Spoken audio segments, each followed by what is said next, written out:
Good morning, good morning, good morning. I'm ready for the final part of my series, Divine Revelation of Mysteries, right? What we've already talked about before we go into the last part is that the synonyms for mysteries, my favorite one, cryptic, something that is an enigma, right? That is surreal, that is baffling, that is unsolved, right?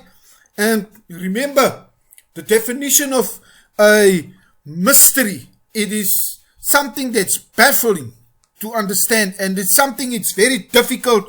My favorite, it's impossible to understand unless you have the revelation. And you can hear that Mashiach clearly says, to you it has been granted to know the mysteries of the kingdom of heaven, but to them it has not been granted, right? And we know that the secret things, they belong to the Lord, but the revealed things, they belong to us, the children, forever. And who are the revealed things? Is actually the kings, right? Because the glory of God is to conceal a matter or a thing, but it takes the glory of kings to search it out. And I love when he says, you shall find me, but then when you seek me, but then you have to seek me with all your heart, right? So the mysteries is meant to be revealed if you go and basically seek the Lord, right? And you can hear the Mashiach says it. He says, you are my friends if you do whatever I commanded you, but you understand, I have called you friends. And it's interesting because a servant doesn't know the matter of the master, but the Mashiach says, I've called you friends, for all the things that I heard from my Father, I have made it known to you, right?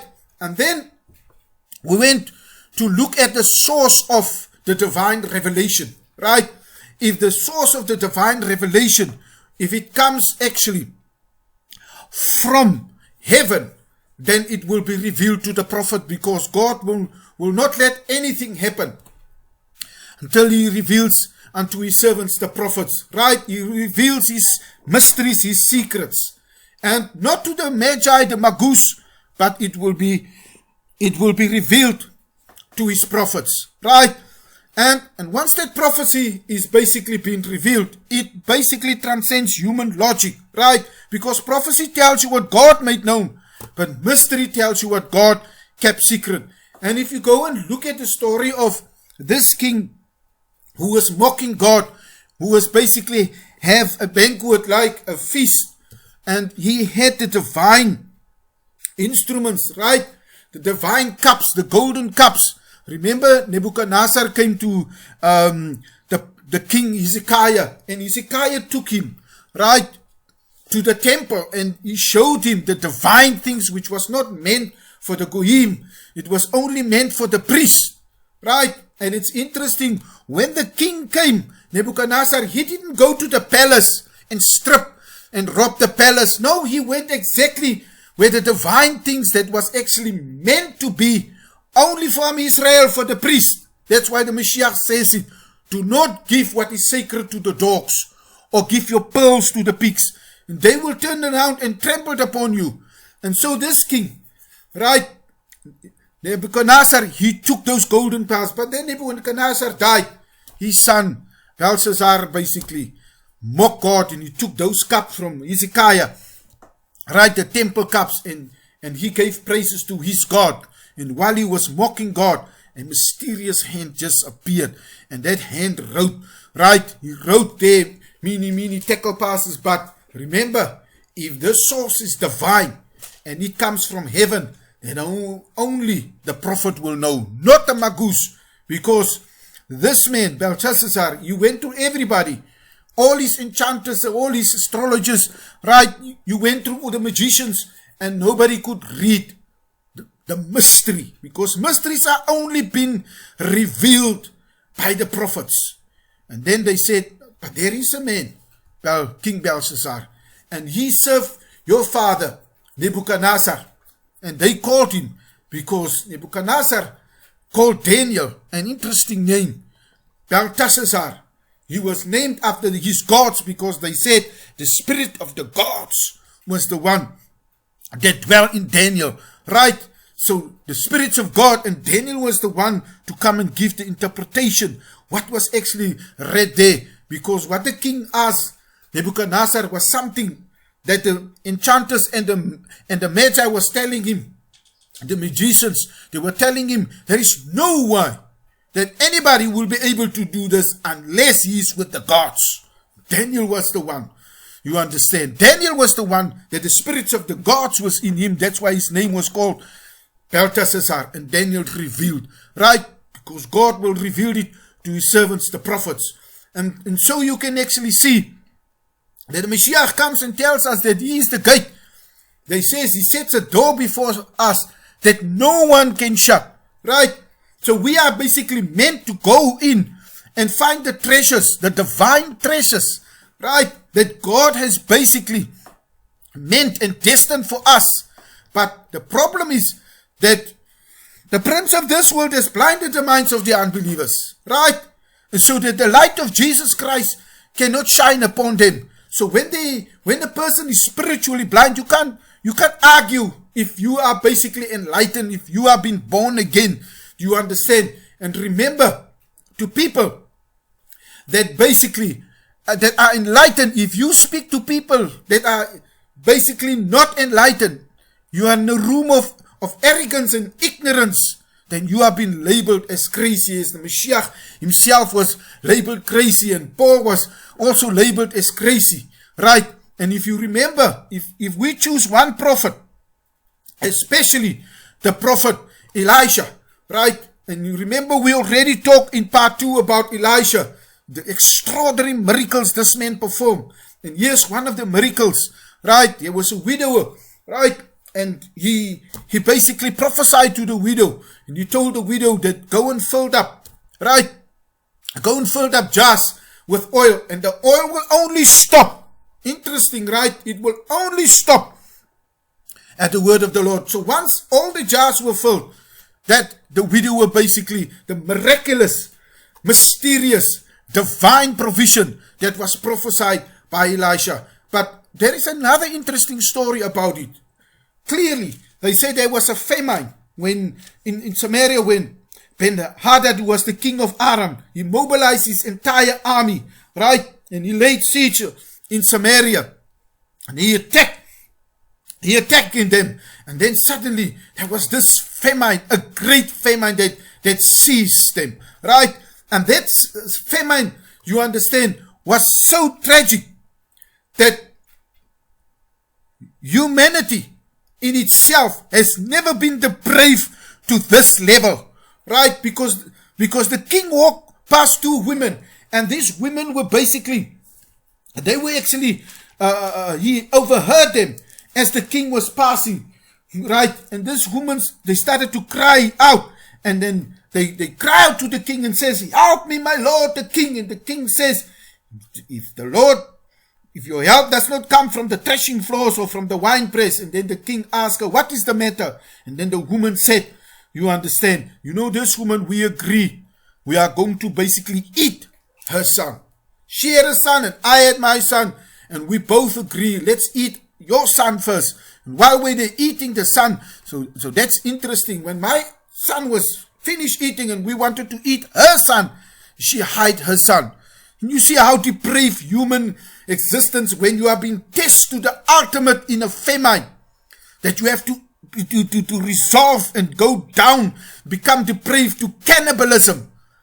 Wow. And because you can actually see it was so severe that a donkey's head, it sold for 4 pieces of silver, and a cap of dove dung, it went for 5 pieces of silver, right? So it was so severe, right?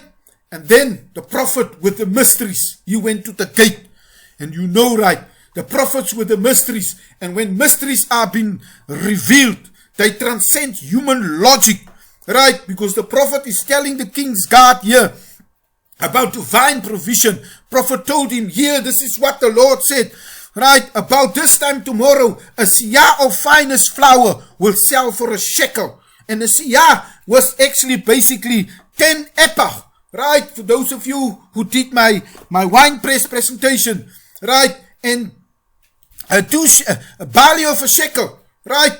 2 siahs went for a barley, right? Or 2 siahs of barley went for a shekel.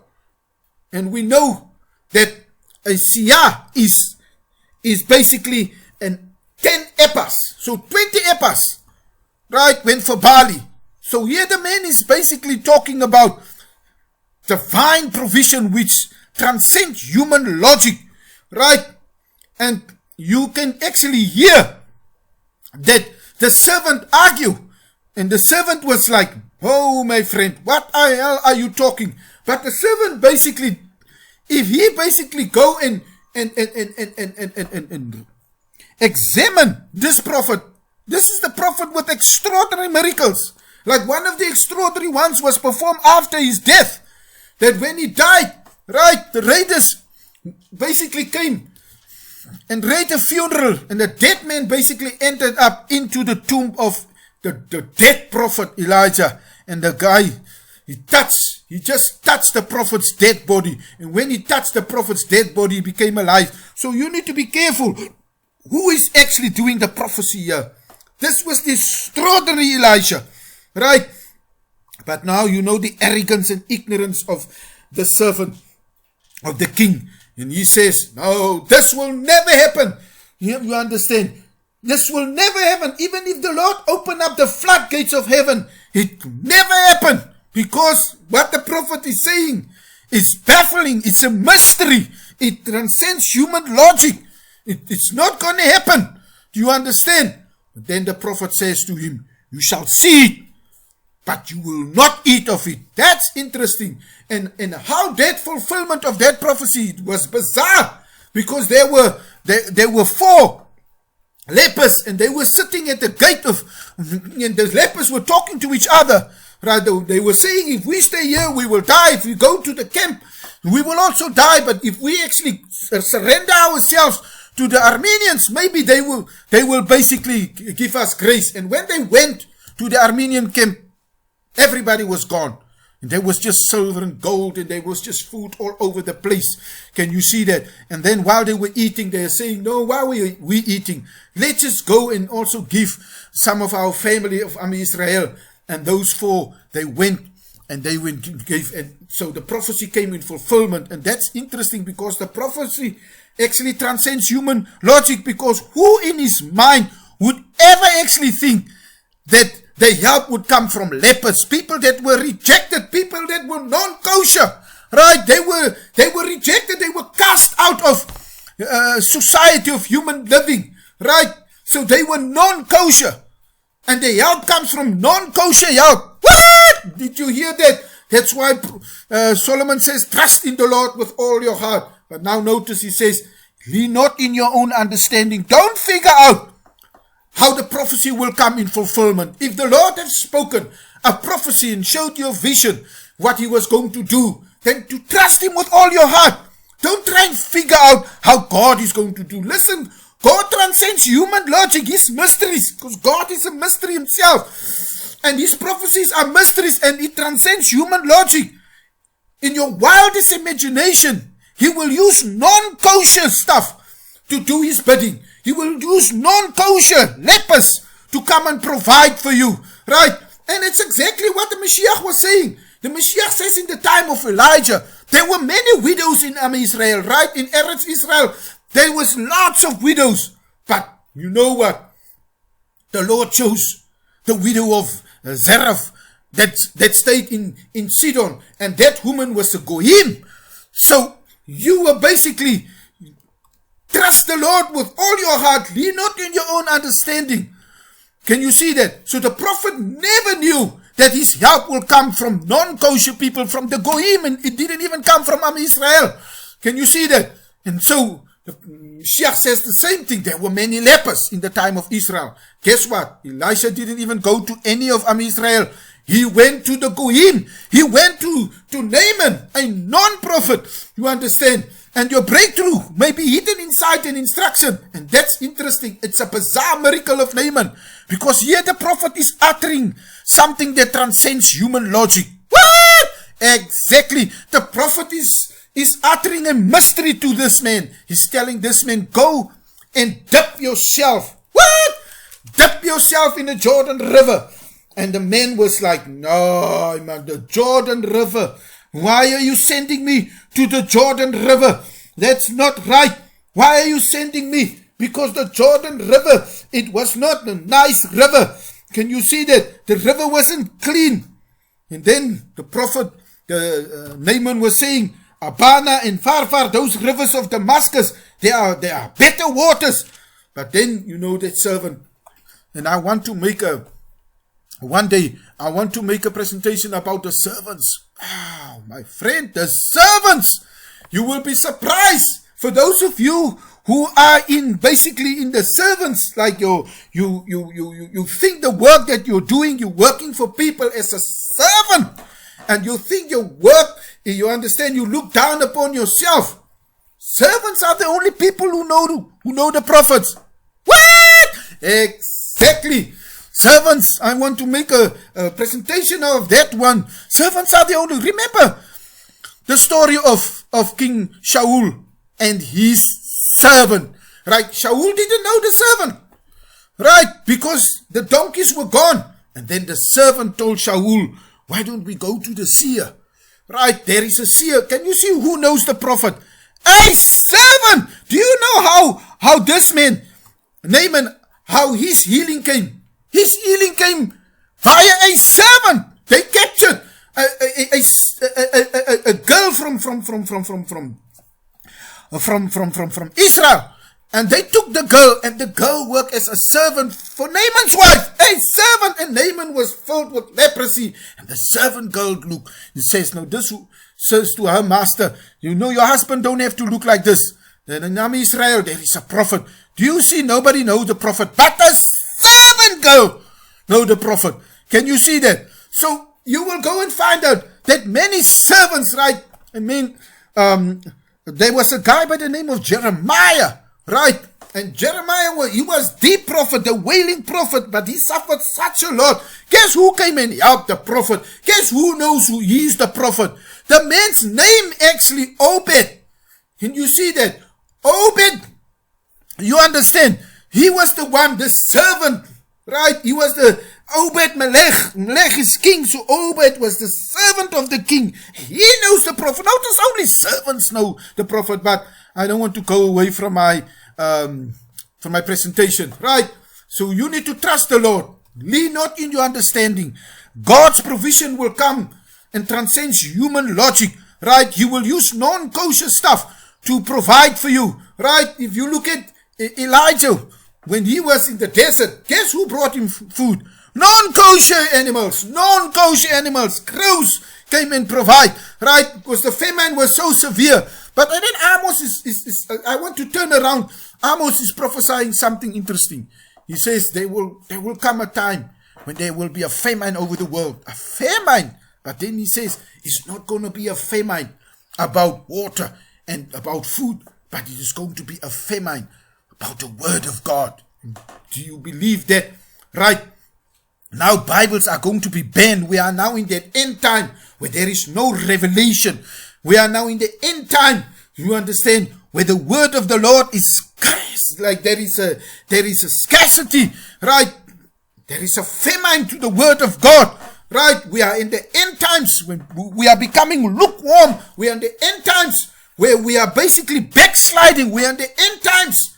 Right? There is no more true gospel. The people, right, our forefathers who basically worked for this gospel, they all have died. And now we are coming to this time period that Paul is writing, right? In the last days, right? We will have a form of godliness, but we will deny its power, right? We will be haters, right? Men will betray men. So there's a famine in the land. And there's a famine right now. So if you are like blind to spiritual truth, right? Because the prince of this world has blinded the minds of the unbelievers. In order for you to understand mysteries, you need to ask the Lord to open up your eyes. You need to ask him, like he did to the blind man, to touch your eyes, right? And you hear that Paul is actually saying, open my eyes that I may behold your wondrous things of the law. You need to ask the Lord, as Paul writes, open the eyes of my heart so that you can see, right? To see in this, we are the end times, right? We have to be able to see. As the blind man was saying, you understand, I once was blind and now I can see.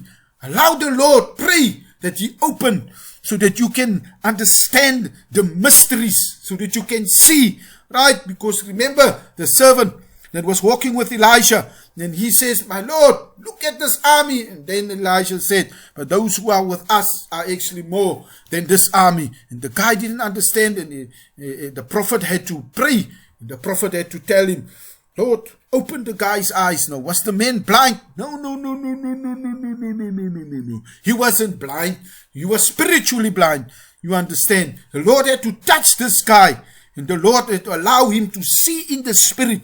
And once he saw in the spirit, he saw the armies of God. He saw, you understand, the armies of the living God. And so now, mysteries can be basically been revealed to you.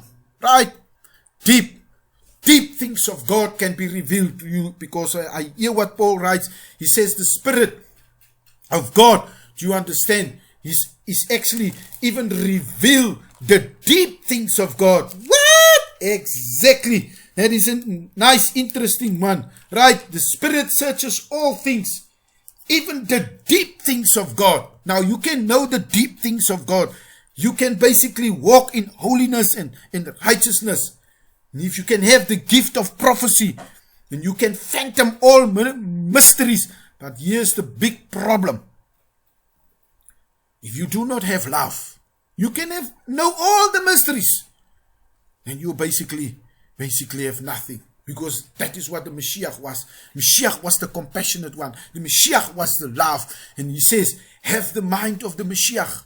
Right? Thinks of the things above. Don't think of earthly things. Become an ambassador for the Lord. Right? Your citizenship is in heaven. Think of above. So now if your mind is in the Mashiach, then you won't be known. Right? People will call you mad because you are staying away from ungodliness. Right?